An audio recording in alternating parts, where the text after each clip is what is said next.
With new technological innovations being created constantly, sometimes we begin to take them for granted. Occasionally, it's fun to look back at some of the ways ancient people used to do things and some of the strange objects they used. We'll show you 10 bizarre objects and tell you how they were utilized in ancient times. Ancient people would probably be baffled by the extremely useful subscribe button, but we know that you know how to use it. Don't forget to turn on the notifications as well. Potato mashers. In these modern times, potato mashers have a very niche purpose. They mash potatoes. We know it's quite shocking. But surprisingly enough, that wasn't the only use for these handy devices. We're talking specifically about potato mashers from Bafia here, and they're made of heavy iron and are constructed with bases so narrow that they can't stand on their own. Bafia is a town in Cameroon which is located in Central Africa, and apparently it's somewhere that's really into potatoes. So much so that these ancient potato mashers were actually used as currency. It used to be a lot more difficult than logging onto Amazon and ordering kitchen utensils, so these were in high demand and only owned by affluent people. They were even used as a form of currency when looking for a new spouse, and a wife would set you back about 30 potato mashers. We aren't sure about the conversion rate of potato mashers to current dollars, so we can't really say if that's a good deal or not. Plus, it also depends on the wife. Rye stones. It's probably difficult to imagine a more cumbersome form of currency than heavy iron potato mashers, especially in this world where you can pay huge sums of money with just a small plastic card. Well, how about a giant stone disc formed out of limestone? They're known as rye, and yes, at up to 12 feet in diameter and weighing up to 8,800 tons, they were far too heavy to actually move around. They were used as currency on the island of Yap in the West Pacific, but were quarried on other islands. If someone passed away or was injured during the process of transporting the rye stone, it would increase in value, which is pretty ghastly. Sure, size and quality had to do with value, but if you really want to pump up the value, it just takes a few human lives. Since the stones were too large to roll around, once they got to the island, people transferred them using the honor system. They were used during important social transactions such as marriages, alliances, ransoms, and political deals, in addition to being used for everyday items. Despite the fact that people often lost their lives transporting them, the physical rye wasn't as important as the knowledge of ownership. One notable rye sunk into the sea during transport, but since it was probably still there, it was still used for transactions even though nobody could see it. Tobacco smoke enemas. We promise that we're not blowing smoke up your, well, you know, with this one. It's no secret that injecting tobacco orally is bad for you, but long ago it was thought that there could be medical benefits to obtaining it through a different method. The tobacco smoke enema was given using a device which consisted of a nozzle, fumigator, and a bellows. Yes, a bellows like the sort you might use in your fireplace. Only instead of blowing oxygen onto the fire, you would be blowing an infusion of tobacco smoke into your butt. Like many ancient remedies, this one promised to treat a wide range of ailments and cure everything from cholera to the common cold. It was also thought to be able to resuscitate people who had nearly drowned. As if almost drowning wasn't bad enough, imagine regaining consciousness in the middle of this particular medical procedure. Medical practices during that time included such things as trepanning and bloodletting, so this particular method wasn't terribly surprising. In the 19th century, doctors began packing up their enema bellows when the little fact that nicotine is incredibly poisonous became widely known. Physicians finally began to pack up their tobacco smoke enema devices for good. Message sticks. Many of us remember the dark times before texting made communicating so quick and easy. In those ancient times, we often relied on handwritten notes, perhaps folded in an intricate manner, in order to pass important information to one another. The Aborigines who lived in Australia would use intricately detailed sticks in order to pass messages along. These message sticks were generally delivered to neighboring tribes by someone who had to traverse long distances to get there. They could convey invitations to gatherings, offer a truce, or simply transmit information. These sticks were generally small and easy to carry and were carved and painted with ancient writing. We suppose that they must have learned to be very succinct back then to avoid overly long message sticks. In addition to transmitting information, these sticks convey sincerity as well, since it's clear that a lot of time and effort went into creating and delivering them. The carriers had a sort of diplomatic immunity when they were on duty, so they were able to approach even warring tribes without fear. Despite the many different tribal dialects, the messages on the sticks were clearly understood by the recipients. Plague masks.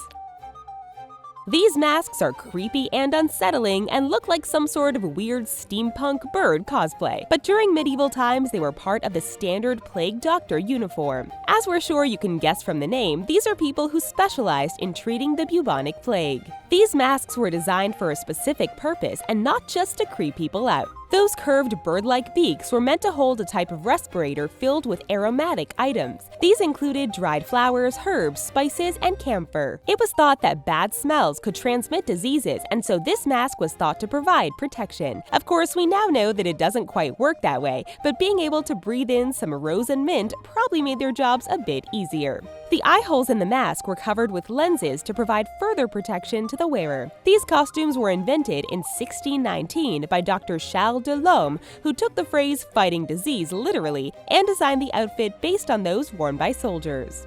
Along with the masks, plague doctors wore long coats and wide-brimmed hats and carried a wooden cane which allowed them to point to things without getting too close to them. It's time for our trivia question. Some of the ways ancient people used these objects can be kind of strange and even gross, but it turns out that there is an ingredient lurking in many modern cosmetics and foods made with a rather unsavory ingredient. Carmine is used to get a nice red coloring and is made from what unusual ingredient? Keep watching for the answer. Chopines. Looking at this bizarre creation, you might not realize that this was something once considered the height of both form and function. These chopines were used in the 15th, 16th, and 17th centuries and were worn by women over their standard shoes. They were intended to protect your shoes and the hems of your clothes from becoming dirtied as you walk down the street. While that's a fine idea in theory, these look rather strange and uncomfortable in practice. At first, they were merely practical, but then they soon became symbolic of social significance, and it was thought that elevating your chopines helped elevate your social status as well. Some chopines were even up to 20 inches tall despite laws that attempted to regulate their height. As you can imagine, these were incredibly difficult to walk in, and many people relied on servants to help them make their way down the street in their chopines. Nothing says strong, sophisticated woman of high social standing like desperately clinging to others as you stagger down the street. Spoons.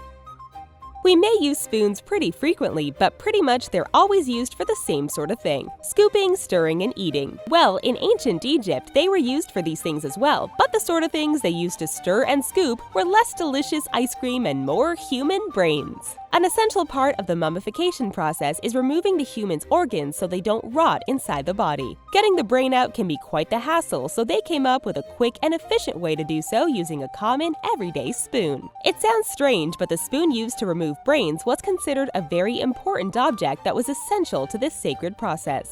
To get to that brain, a chisel was used to open up the bone leading to the cranial cavity. They got the majority of the brain out using a long hook and then used the sacred spoon to scrape out and scoop any remaining brain matter out of the skull. Unfortunately, the spork wasn't yet invented, or this could have saved them a step. After that, the cavity was washed out and then stuffed full of linen soaked in resin. Rocking bathtub. To coax children into the bathtub, many parents use rubber ducks or similar items to make bath time seem more fun. During Victorian times, bathtubs were already pretty exciting for those who invested in a rocking bathtub. At that time, hydrotherapy was a big thing, and people believed that having water rush over them could cure a wide variety of ailments. Instead of trekking long distances to waterfalls or other forms of quickly flowing water, the miraculous rocking bath was invented. It's pretty much exactly what it sounds like. It's a bathtub that's designed for you to be able to rock back and forth in, agitating the water. They're similar to modern bathtubs, except that they're covered and the top is raised. This curve allows water to flow atop of bathers as they rock back and forth in the tub, causing the water to splash all over the place. There were many different designs of these tubs at the time, and they could be turned into normal bathtubs by putting a heavy object near one of the curves to stop it from rocking. Why spend big bucks on miracle tinctures when you could just rock and splash all your ailments away? Safety coffin. Coffins have a very clear and easy to understand purpose. They're used to bury people who have passed on. However, in ancient times, this wasn't always so simple. There are many horrifying stories of people who were presumed to be gone forever but were merely in a coma or otherwise unconscious. In order to prevent this awful situation, safety coffins were invented. Now, it may seem that the word safety doesn't belong anywhere near the word coffin, but hear us out. These coffins were outfitted with devices that would let any living person trapped in one to signal the outside world. Some of these were simple but would still be effective, like a bell they could ring or a flag they could cause to rise by pulling on a small lever in the coffin. Others were more nightmarish, like clear panels on mausoleums that would reveal if the presumably departed was breathing or not. Duke Ferdinand of Brunswick went all out on his safety coffin in 1792 and had a window installed, an air tube allowing fresh air in, and he was buried with keys to both the coffin lid and the door of his tomb. Graham crackers. As you may have come to understand by now, a lot of our medical knowledge was based on incorrect assumptions about how human bodies and germs work. For a long time throughout history, perfectly natural human urges were demonized, and there were a variety of devices created with the intention of keeping everyone's thoughts and actions pure. One of them is something that we still use to this day, but for a very different purpose: graham crackers. That's right, graham crackers have been around since 1892 and were invented by puritanical minister Sylvester Graham. Growing up, Graham was frail and sickly, which caused him to be obsessed with both his health and the health of others. He believed that being overstimulated was bad for your health and encouraged his followers to avoid spicy or overly flavorful food and instead stick to bland offerings. Original graham crackers were flavorless and brittle and were designed not to inflame the senses. As hard to believe as it may be, Graham wasn't one lone lunatic, but actually had thousands of cracker-loving followers. He was an extremist with no medical knowledge, but without him, what would we use to put our chocolate and marshmallows on when we make a delicious, sexy s'more? If you check the ingredient list on your lipstick or favorite red snack, you may notice an ingredient listed as carmine or natural coloring. This is made of crushed up red beetles. Yuck.